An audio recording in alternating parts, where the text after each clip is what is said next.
Bonjour et bienvenue sur le podcast Mise en Lumière Holistique, l'émission qui éclaire votre chemin intérieur vers le bien-être et la transformation. Je suis Véronique Thorezin, mentor spirituel et thérapeute holistique. Derrière chaque épisode se cache un peu de mon histoire, de mon parcours avec une maladie inflammatoire neurologique, une sclérose en plaques, de ma résilience, de mes découvertes et apprentissages personnels qui sont devenus aujourd'hui mon expertise en tant que thérapeute dans ce cheminement de spiritualité, de développement personnel, de guérison et surtout de connaissance de soi-même.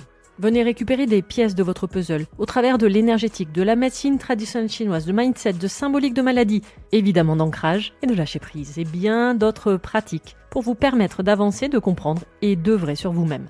Chaque semaine, que ce soit seul ou avec des invités inspirants, nous explorerons divers aspects pour vous apporter des clés essentielles de compréhension dans votre épanouissement. Préparez-vous à illuminer votre chemin vers une vie consciente, ancrée et harmonieuse. Je vous souhaite la bienvenue pour ce moment d'écoute où vous découvrirez que vous êtes un corps, mais également une âme et un esprit. Préparez-vous à plonger dans une aventure transformative chaque semaine avec Mise en Lumière Holistique. Bonjour et bienvenue pour ce nouvel épisode du podcast Mise en Lumière Holistique. Depuis quelques semaines sur Instagram ou Telegram, je vous parle de la saison du printemps selon les cycles énergétiques, selon la médecine traditionnelle chinoise. Et j'ai même eu l'occasion d'animer un atelier en ligne avec vous pendant 2 heures. Atelier sur la saison du printemps, toujours disponible d'ailleurs à l'achat sur le site internet. Car oui, c'est une nouveauté, la mise en place d'ateliers en ligne chaque mois avec des sujets variés, les saisons selon la MTC évidemment, mais également l'enfant intérieur, l'ancrage et plein d'autres sujets. Bref, vous avez également déjà un épisode du podcast sur la saison du printemps qui date du tout début du podcast il y a 2 ans, l'épisode 1 d'ailleurs. Donc aujourd'hui, mon but n'est pas de répéter ce que j'ai déjà dit, mais de compléter cet épisode 1 tout en dévoilant un peu de ce que j'ai développé beaucoup plus profondément dans l'atelier pratico-pratique en donnant des conseils sur l'alimentation, puisque la diététique chinoise est l'un des 5 piliers de la médecine traditionnelle chinoise, médecine ancestrale de 3500 ans. Donc, je ne vais que compléter certains aspects de la saison de ces organes principaux, c'est-à-dire le foie et la vésicule biliaire, et approfondir un peu plus l'alimentation et surtout la saveur à privilégier lors de cette saison du printemps en version médecine traditionnelle chinoise, c'est-à-dire la saveur acide ou astringente. Bon, déjà, commençons par le rappel de base. Le cycle des saisons en médecine traditionnelle chinoise n'est absolument pas le même que celui que nous pouvons connaître en Occident. Il se réfère à la Lune également, et pas uniquement au Soleil, comme dans notre cher et tendre calendrier grégorien. Donc, chaque saison dure 72 jours, avec 18 jours d'intersaison de la Terre intercalés à chaque fois entre chaque saison. Alors, il y a une version de la MTC que j'ai d'ailleurs apprise en cours, qui met l'intersaison à la fin de l'été, aux alentours de septembre, l'équivalent de l'été indien. Mais avec le recul et mon expérience, l'intersaison entre chaque saison est bien plus logique pour moi. Et j'avoue que je préfère la version de revenir en son centre, c'est-à-dire se reconnecter à la Terre avec l'intersaison tous les 72 jours, permettant ainsi de quitter tranquillement une saison pour préparer la suivante, puisque c'est le précepte même de la MTC, afin de ne pas tomber malade. Puisque le but de ces médecines chinoises, tibétaines, vietnamiennes, l'Ayurveda entre autres, est d'être préventive, afin de ne pas tomber malade. C'est pour cela qu'il est toujours recommandé de faire une séance d'acupuncture entre autres pour préparer le terrain énergétique de la saison et son organe lié afin de ne pas être attaqué par les maladies de saison.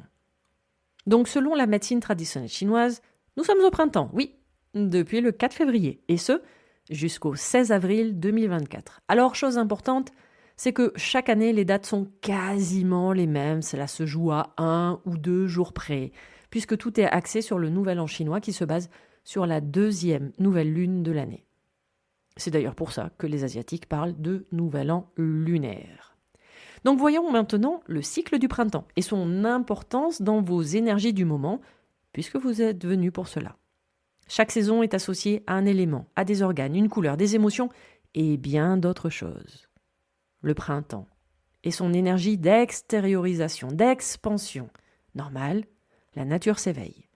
Le printemps, c'est la saison faisant référence à la naissance, au début de la journée, à la phase de germination, de floraison, d'expansion et d'épanouissement, de renouveau, puisque c'est le début du cycle de votre année. La couleur du printemps, c'est le vert, correspondant à la teinte de la végétation actuelle en pleine germination et expansion. L'odeur du printemps, c'est le rance ou l'acre. Sa saveur dans l'alimentation, c'est l'acide. Mais ça, on en parle tout à l'heure. Son animal, c'est le dragon, l'empereur représentant la force et surtout le renouvellement cyclique. Sa planète, c'est Jupiter, incarnant une place centrale parmi les astres, incarnant la force et la justice. Son élément, c'est le bois, faisant référence au moment où la végétation commence à prendre racine. Son son du printemps, c'est le cri. Et son énergie climatique, c'est le vent. Car il est dit qu'ainsi, le vent permet de semer la vie. L'émotion du printemps, c'est la colère. Bon, émotion généraliste parce que cela va bien au-delà de simplement la colère, mais ça, je vous en parle tout à l'heure. L'organe associé au printemps, c'est le foie, accompagné de la vésicule biliaire comme entraille. Oui, ce sont des termes de médecine traditionnelle chinoise.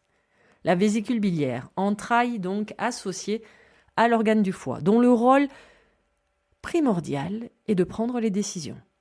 Elle stocke, oui, la bile, mais elle la redistribue lors de la digestion, élément nécessaire surtout pour la digestion des graisses de votre alimentation. Et comment dire qu'à la sortie des fêtes et de l'hiver, cette vésicule biliaire a un peu de boulot. On en reparlera lors du passage sur l'alimentation en vous donnant quelques infos sur la fameuse détox du corps que l'on entend énormément partout en cette période du printemps. Je vous donnerai la version MTC et non marketing de certaines pratiques d'aujourd'hui. Voyons donc le foie, organe du printemps. Le foie est comparé à un général, chef des armées qui effectue les ordres de l'empereur, le cœur. Car le foie déteste la stagnation et les blocages. Il est pour la libre circulation de l'énergie. Et c'est pour cela effectivement qu'il est indispensable de le drainer. Enfin, drainer, se détoxifier de ses émotions au quotidien, car c'est ça son rôle, la gestion de vos émotions dans votre quotidien. Le foie vous apporte une grande force créatrice et la vésicule biliaire un esprit de décision. Il sert de pivot de la régulation du qi, donc de l'énergie, et surtout du sang. Le foie stocke la nuit le sang pour le remettre en mouvement et réguler son volume le jour dans tout votre organisme à la suite des ordres donnés par l'empereur, votre cœur. Voyons donc rapidement quelques fonctions de l'organe du foie dans votre organisme, son rôle énergétique et les dérèglements énergétiques que cela peut engendrer dans votre quotidien. D'abord, le foie s'occupe de la circulation et la régulation du sang, ce que je viens de vous dire. Le foie est l'organe le plus important dans le stockage et le volume du sang assimilé au liquide organique en MTC dans le corps. Il assure l'équilibre et la fluidité du sang dans les vaisseaux et de l'énergie dans les méridiens. Le foie libère le sang afin de nourrir les organes, les muscles, en cas d'effort et de besoin d'afflux du sang. Si l'énergie du foie est déséquilibrée, cela peut entraîner des stases veineuses et également des réveils nocturnes. Entre 1h et 3h du matin. Heure solaire, pas celle de votre montre, et je vous explique tout dans l'article de blog sur la marée énergétique selon le cycle circadien. Si le sang est en quantité insuffisante, la personne va être facilement fatiguée. Cela va avoir également une importance sur notre résistance aux facteurs externes pathogènes, donc ne pas négliger l'importance du foie dans notre immunité. Un foie bien équilibré accompagne avec l'aide de son qi descendant les fonctions de l'estomac et de la rate pour une bonne digestion, évitant ainsi les éructations, les remontées acides et même les nausées. Le foie régule également le sang des menstruations. Des règles donc très abondantes, douloureuses ou même des aménorrhées sont des troubles et des déséquilibres du stock du sang, donc remerciez votre foie. Le foie gouverne également les muscles et les tendons, c'est-à-dire qu'il nourrit énergétiquement les muscles, les tendons, les ligaments et les cartilages jusqu'au bout de vos ongles, puisqu'il est dit que les ongles sont le prolongement de vos tendons. Et ainsi bien nourri, tout reste souple et tonique. En cas de déséquilibre, c'est-à-dire mal nourri et humidifié par le sang du foie, ils se tendent, pouvant créer ainsi contractures, crampes, engourdissements et même des problèmes de flexion. Le foie assure la circulation de l'énergie. Le qi, énergie de chaque organe, circule dans le sens qui lui est propre selon sa fonction. Exemple, le qi du poumon et de l'estomac va vers le bas, alors que le qi de la rate va vers le haut. Eh bien, celui du foie va dans toutes les directions, afin d'assurer une libre circulation du qi et d'accompagner les autres qi des autres organes. C'est pour cela que le foie est associé au bois, puisque son mouvement est expansif. La libre circulation du qi exerce une profonde influence sur le plan émotionnel normal, puisque votre foie appartient à la sphère du chakra du plexus solaire, qui est le centre de vos émotions. Vous avez un épisode du podcast sur chacun des chakras pour récupérer quelques informations. Donc si le qi circule librement, votre vie émotionnelle est harmonieuse. Si votre qi est bloqué, il apparaît de la frustration, de l'anxiété avec des douleurs aux hypochondres abdominales, sensations de boule même dans la gorge ou des symptômes prémenstruels, jusqu'à la dépression, l'irritabilité et même de la colère refoulée. Le foie s'ouvre aux yeux. Équilibré, il va donc donner et apporter de l'éclat à vos yeux et par conséquence, vous amener une bonne vision. Sinon, cela se traduit par de la fatigue oculaire, des yeux rouges et secs, de la myopie, des conjonctivites, la sensation de mouche et même jusqu'au daltonisme. Et comme le foie s'ouvre aux yeux, c'est lui qui contrôle également vos larmes. Chaque saison est associée à une émotion. Et celle du printemps, c'est la colère. Alors colère au sens large. L'impatience, les frustrations, le côté soupolé, l'irritabilité, les crises de larmes, les cris, les spasmes, l'agitation sont des signes de déséquilibre du foie et surtout d'une stagnation du qi du foie qui adore normalement la libre circulation de l'énergie. D'ailleurs, une VB déséquilibrée également peut provoquer des débordements émotionnels bien plus importants que le foie, allant jusqu'à l'agressivité et la fureur. C'est très sympa, ça donne envie. Alors qu'un foie équilibré apporte calme et bienveillance à la personne. C'est pour cela qu'il est recommandé pour prendre soin de votre foie d'avoir un cadre de vie calme et serein. En MTC, chaque organe est lié à une émotion, mais possède également une âme. Et celle du foie s'appelle Hun, H-U-N. C'est-à-dire que cette âme fait le lien entre l'organe en question, le foie, et un comportement psychique et une émotion, dans ce cas, la colère. Hun sert donc de lien entre la fonction organique du foie et son comportement psycho-émotionnel. C'est donc l'aspect mental et émotionnel de l'organe du foie. Et il a une fonction primordiale, si ce n'est indispensable pour son bien-être au quotidien. Il sert de tampon pour gérer les émotions. Il réceptionne toutes les émotions de notre quotidien, en plus de la sienne, c'est-à-dire la colère. Et il fait un pré-tri en fait. Il élimine celles qui ne sont pas gênantes ou indispensables, celles que nous vivons continuellement dans la journée, sans même nous en apercevoir. Par contre, quand celle-ci est trop importante, il sert de gardien du cœur en le protégeant, comme le fait d'ailleurs le maître-cœur, un autre organe en MTC. Du coup, le foie va dévier l'émotion qui est en train d'être vécue en la plaçant sur un organe ou un endroit bien particulier, en lien avec son plan émotionnel, créant ainsi la maladie dans le corps. Voilà pourquoi il est important de drainer son foie, mais pas son organisme comme on l'entend aujourd'hui en Occident avec la fameuse détox, mais en drainant et détoxifiant vos pensées et vos émotions au quotidien. Car oui, il existe de nombreuses pratiques et c'est d'ailleurs ce que j'apprends aux élèves en initiation Reiki. Et cette question m'a même été posée lors de l'atelier en ligne.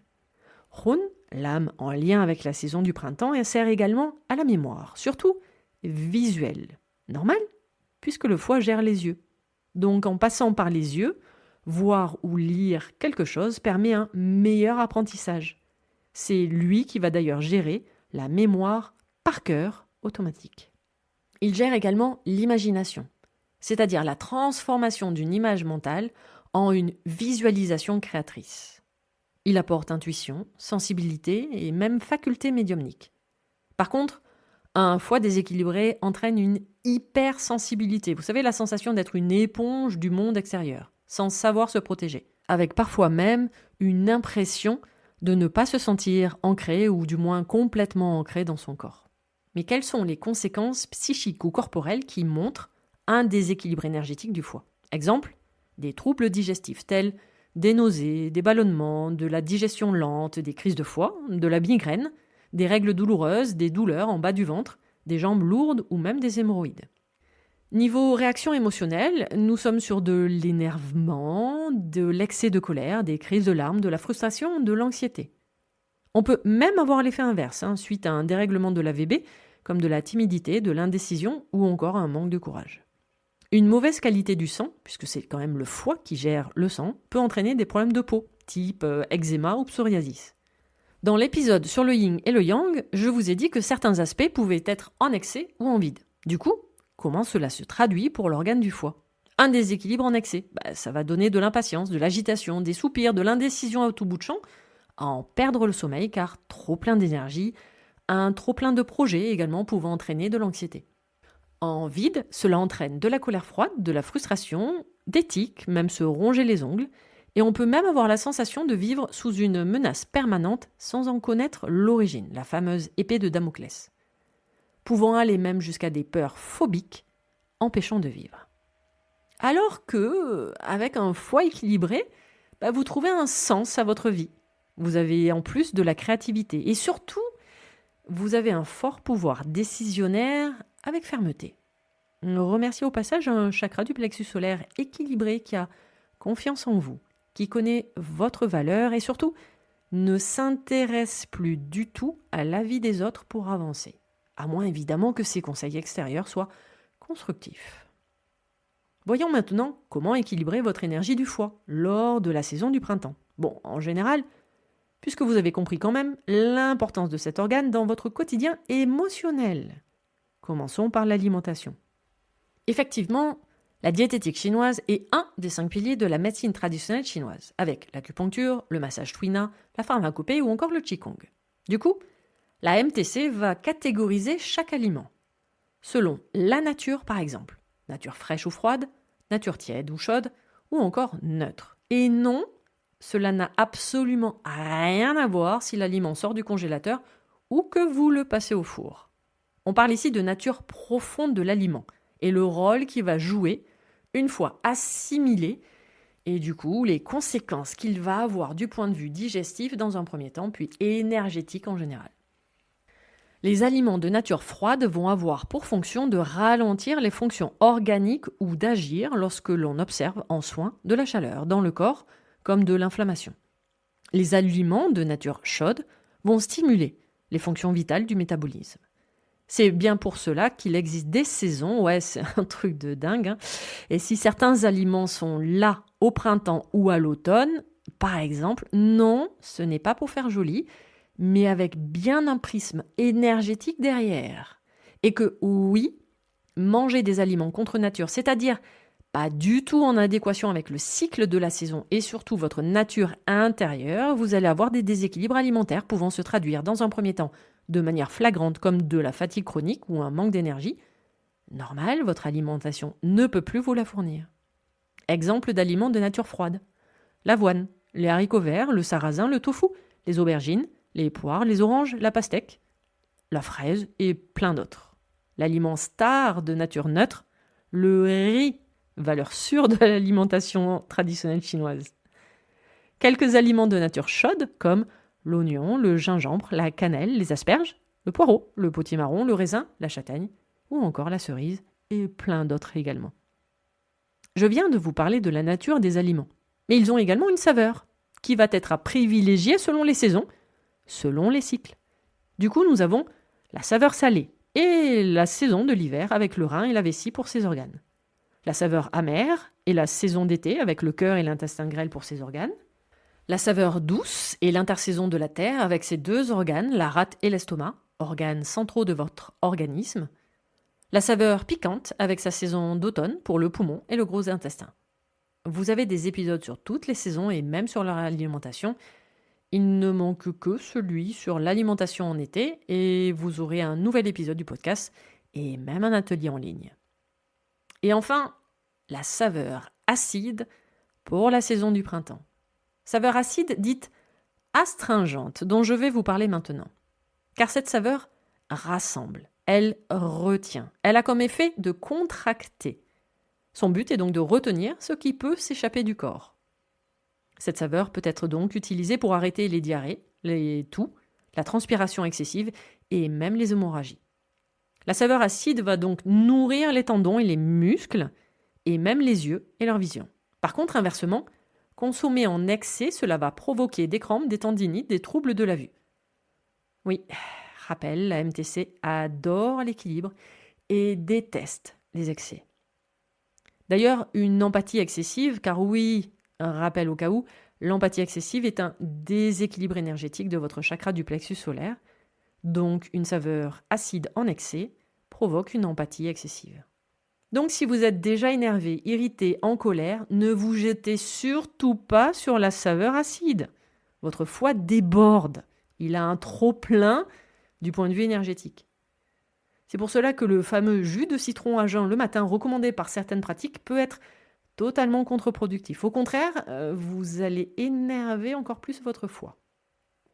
Autre conseil, tant qu'on y est, je vous en prie, arrêtez-moi toutes ces modes de détox à tout bout de champ.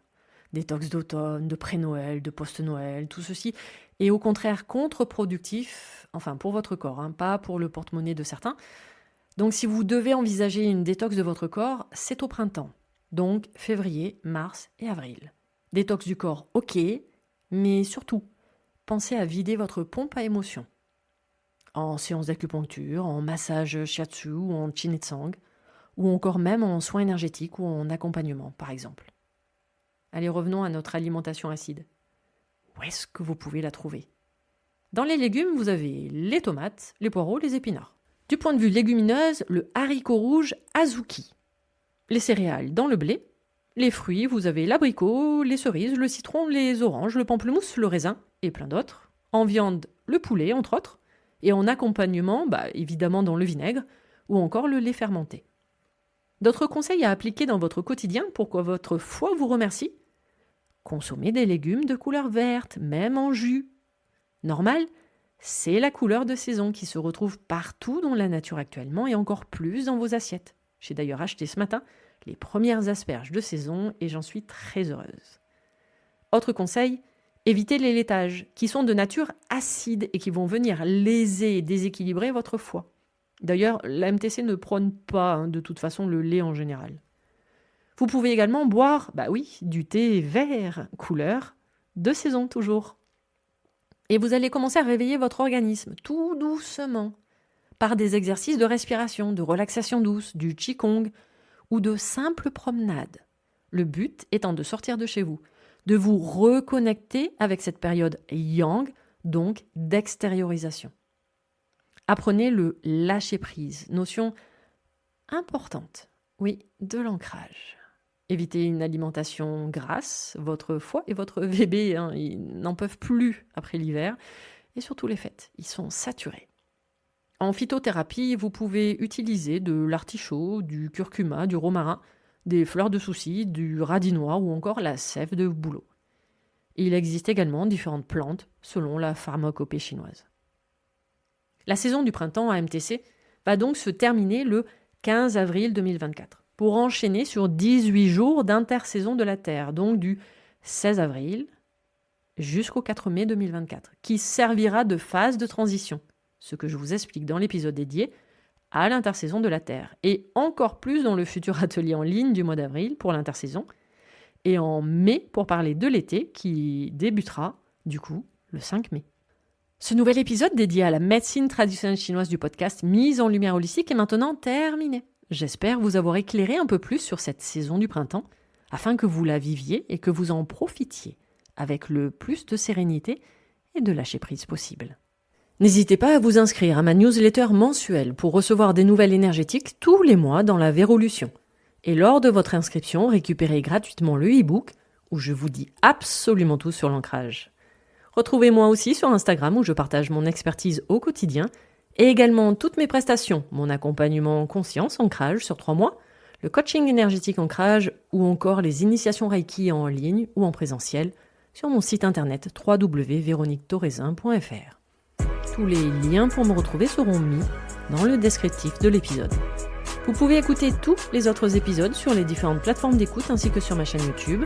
Si cet épisode vous a plu, n'hésitez pas à vous abonner, à commenter, à noter et même partager le podcast Mise en lumière holistique. À vos prochaines écoutes, à nos prochaines aventures, merveilleux moment à vous, à très vite pour un prochain épisode. Vous êtes un corps, une âme et un esprit. Et n'oubliez jamais, vous êtes précieux.